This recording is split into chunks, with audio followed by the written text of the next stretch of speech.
Over the last few weeks, have been on the road a bit more than usual, and when I know I'm going to be traveling for a stretch, I always plan my listening library accordingly so I don't become more stupid along the way. This time I pre-selected a couple of audiobooks for the trip. I got Shovel Ready by Adam Sternberg and a series of interviews with Bill Moyer and Joseph Campbell called The Power of Myth. One fiction, one nonfiction, that's the way I always listen to audiobooks. But I didn't do a very good job of syncing up the length of the books with the length of my journey. So about an hour and a half outside of Cleveland, Ohio, I ran out of stuff to listen to. And what's worse, I realized I didn't have my phone charger and my phone was dying, so I couldn't listen to Spotify or Pandora or anything like that. So I decided to do the unthinkable, and I turned on the radio.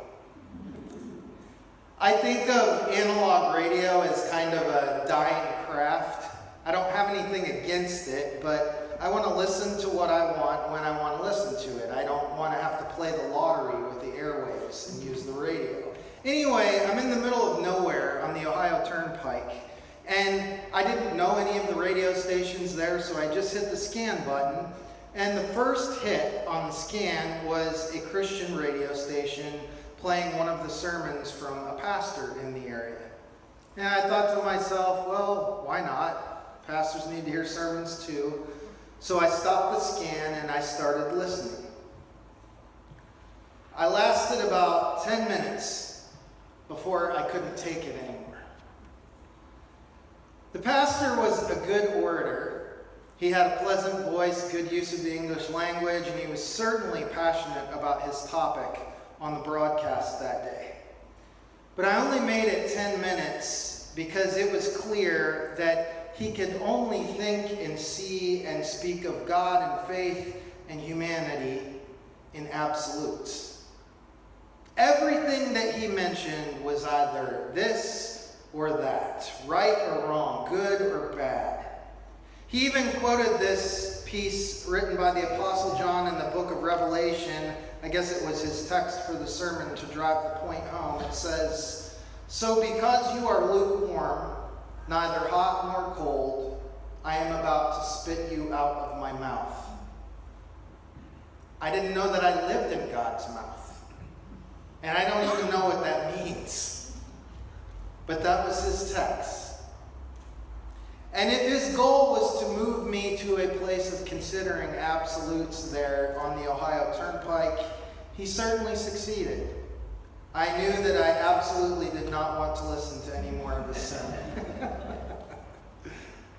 This morning I want to talk about choices.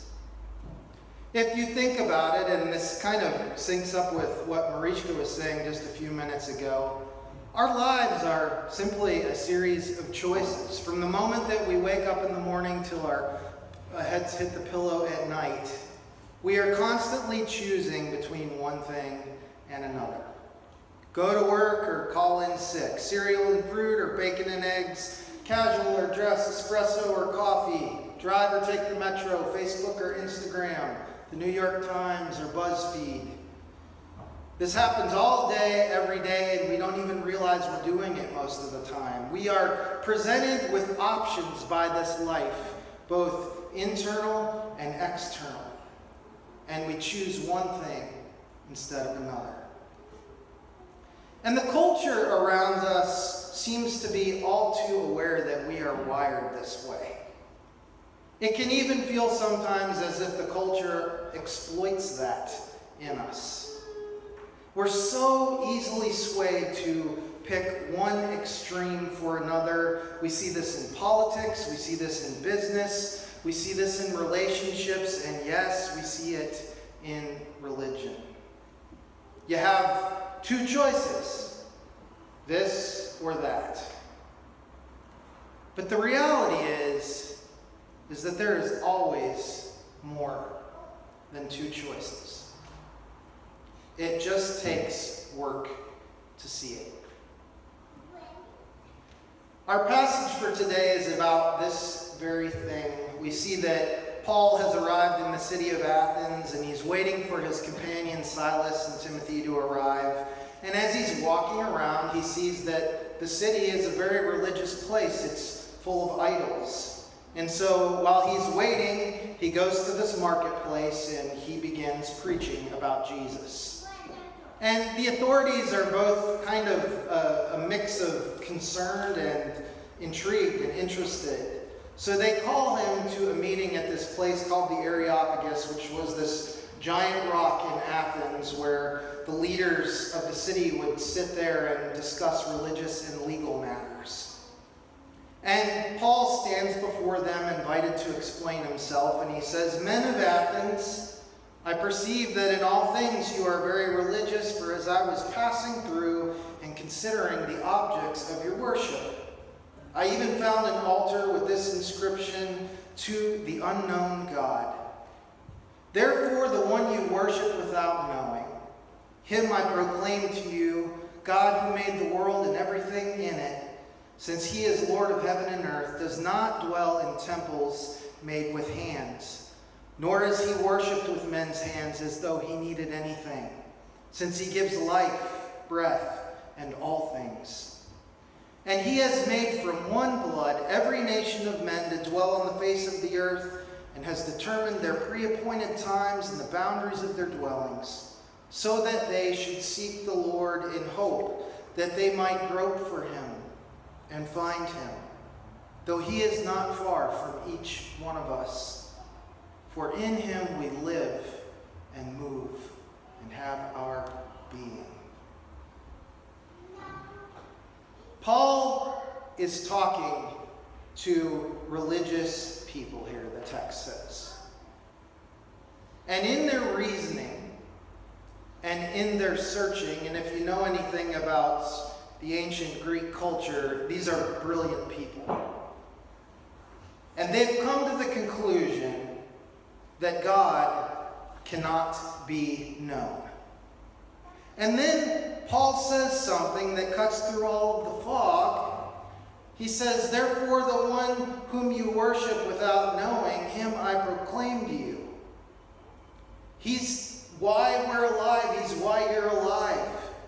And we live and move and exist in and because of this thing called God. And Paul is standing in this environment, like we often are in our lives, where there are two choices that are available here. The first choice is that God can be known. The second choice is that God cannot be known. But Paul chooses a third way. What he tells them is that the God they believe can't be known and the God that can be known are the same thing. And they are worshiping this God even if they are unaware of it. What's more, he goes on to say that God gives life and breath and being to people for a reason, so that they will grope. Grope means, if you don't know what it means, it's to be in an environment where you can't see. Perhaps it's dark or dim, and you're literally feeling for things to find your way through the environment. And God does this so that we might grope for God and find God. What if God doesn't make God's self known so easily, so that we might become restless enough and curious enough to continue the long search of spirituality? Not so that we can find God and explain it all on an index card, nor so we can throw out the search away altogether because we fully arrived and we have it all figured out, but so that we might arrive at a conclusion, a more honest conclusion, a more meaningful conclusion, the conclusion that God is the thing being searched for, and at the same time, the very search itself. What if that's the point of all of this? What if the most spiritual people in the world are those who are concerned with searching more than defining? People whose chief aim and faith in life isn't to obtain solid answers, but to learn how to ask better questions. And what about our world? I mean, my God, our world is in such need of this. The things that are dividing us and tearing us apart and causing us to hate one another and kill one another. Extremism, fundamentalism, those are just words that means a group of people that only deal in absolutes. Aaron Sorkin once said, every once in a while there's a day with an absolute right and an absolute wrong, but those days almost always end in body counts. What if we were less concerned with being right and more concerned with creating environments in our lives and in our world where questions are celebrated, where being unsure is a good thing? On October 5 of 2011, the giant mind behind Apple, Steve Jobs, died of cancer. And the novelist Mona Simpson gave the eulogy at his funeral, and in it she recounted something she witnessed in the final moments of Jobs' life. She writes, before embarking, he'd looked at his sister Patty, then for a long time at his children, then at his life's partner Laureen, and then over their shoulders past them, before saying his final words, monosyllables repeated 3 times. Oh wow, oh wow, oh wow. I would like to go out like that. I would like to leave this life still being curious, still able to be surprised, still in a state of searching, not because it sounds rational or humble or mystical to say so, but because I don't ever want to allow myself the handicap of being absolutely sure about something. And I'm absolutely sure that I feel that way. But seriously, I don't ever want to arrive at a point where I'm absolutely sure about everything, especially something as vast as God. Wherever you are in your life today, wherever you go in your life this week, I want to encourage you not to settle for convenient conclusions. Don't ever settle for the easy way out of or into something. There's always another way, there's always another choice, and what that third way often looks like is by taking these things that everyone is telling us are opposites and pulling both of them together and seeing that they actually complement one another, that they need each other, that they complete one another. The wandering old sage Lao Tzu wrote about this when he said, when people see some things as beautiful, other things become ugly. When people see some things as good, other things become bad. But being and non-being create each other. Difficult and easy support each other. Long and short define each other. High and low depend on each other. Before and after follow each other. Whatever life presents you, don't ever forget when presented with absolutes, whether it's pleasure or pain or wealth or poverty or darkness or light or heat or cold, whatever comes your way.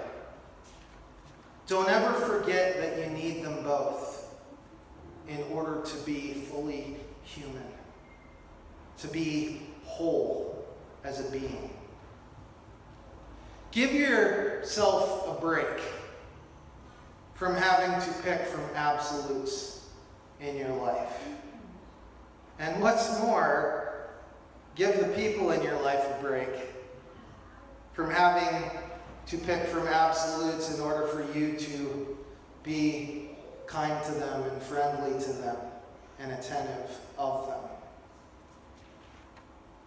If you do, and you make a way and make a habit of living that way in your life, you might find that the world becomes interesting again.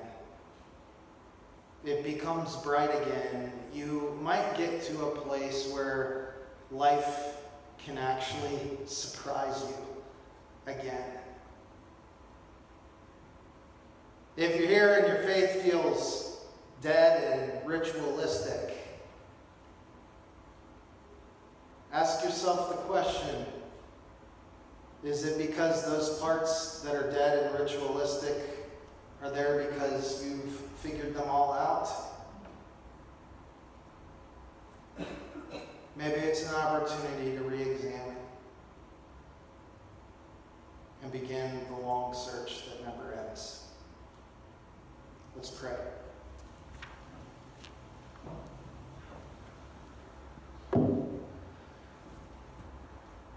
Almighty God,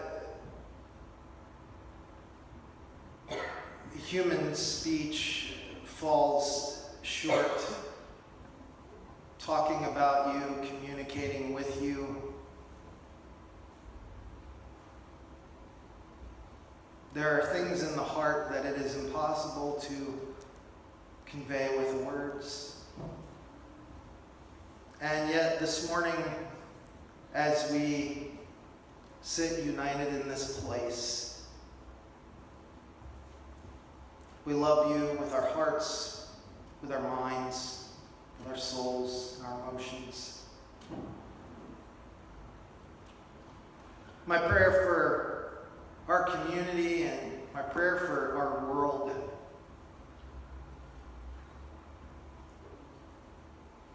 is that you would help us to live lives with the curiosity of a child.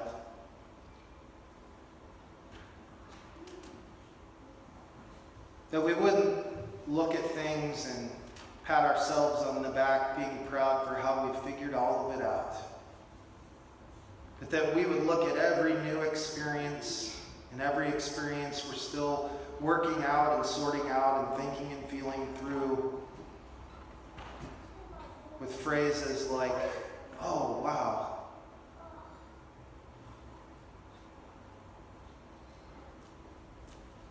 Make us aware of your life living itself through us